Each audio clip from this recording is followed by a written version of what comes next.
Speaker, I have pleasure in rising to support the Community Improvement Districts Bill 2025. This is an interesting bill which the government is putting forward, and I'd start off by saying that these type of arrangements are not a new concept. They're in many countries around the world, in many parts of Australia. There is similar arrangements in place to those that are being put in place with the Community Improvement Districts Bill. What this does is pulls together and gives a bit more certainty to businesses and communities who'd like to undertake this sort of initiative. And that's a really important part of a process which has been put in place by this government, a government which, as we've seen consistently from the Minister for the Nighttime Economy and from ministers in this place, is committed to ensuring that our communities in all parts of New South Wales are able to become lively communities that offer interesting things for their citizens to get involved in, that have lifestyles that encourage people to get outside and enjoy local businesses and get out and enjoy the great climate that we have as well in many of our areas. So this bill is an important piece of legislation which is going to establish a dedicated legislative framework for the provision of community improvement districts, the first of its kind in the state, and in putting it into legislation indeed in Australia. The CID bill provides an unprecedented opportunity for local businesses, business landowners and communities to partner with the government and councils to develop solutions that help shape future local trading environments and breathe new life into local neighbourhood spaces across the state. The CID is a model of urban governance. It's a model that empowers a group of local businesses to elect to form an entity. This entity then develops a proposal to provide services, activities and projects within a defined geographic area. The proposal is voted on by the relevant stakeholders, and if successful, a levy can be raised to fund the proposal. Some examples of the services and activities that a CID could undertake include non-physical interventions such as district branding, transaction, data collection and joint strategic planning, as well as physical interventions such as events and programming, public art and beautification projects, improved public amenity and security and safety measures. So there's a range of things which can be undertaken by these community improvement districts. It provides a great opportunity for local businesses in partnership with business landowners, communities and councils to take a lead in activating their local areas, and provides an opportunity for those groups to formally partner with councils, government and community to deliver improved place-based outcomes for the community, as well as enhancing the local trading environment and encouraging economic growth. These sort of districts have exists internationally for some time. They're now commonplace in North America, the United Kingdom and New Zealand. We also see similar types of activities in some other states, and one of the examples which was drawn to my attention was the Sydney Road Brunswick Association in Melbourne, which is in Brunswick, and I'm only familiar with it because my son lives nearby and I've been to their festival. But what they do is they take the whole retail strip there, and they are offering a range of events and activities to promote that retail strip, which have been, from what I could see, very successful. So that brings the traders in the area together.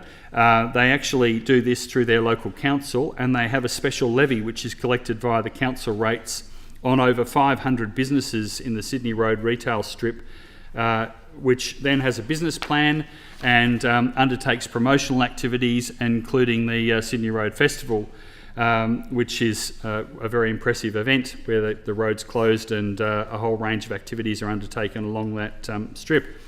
So that's the sort of thing which we've seen happening in other states. This bill will enable us to undertake similar activities in New South Wales and do it in a way which, because of this legislation, will give more certainty about how to go about organising that, how to go about conducting the democratic vote to see whether people actually, or businesses actually want to participate, and then to apply the levy which might come with it. It is a great opportunity for areas to undertake activities, and obviously there is a number of areas which are undertaking activities like this at the moment, and one which I know is a product of the business community working together in the Monero electorate, is and has just recently returned after a few years' absence, is the fabulous Lake Light Sculpture event on Lake Jindabyne. 2025 was the first time we'd seen that back on the shores of Lake Jindabyne for some time. And I do want to take this opportunity to congratulate the organisers and the businesses and the sponsors who were involved in putting the event back on. It's been something that over the years has been a huge attractor for people to come to Jindabyne at Easter. Easter time used to be a slow time in the mountains, but because of this event and because of mountain biking in the mountains, it's now a very busy time.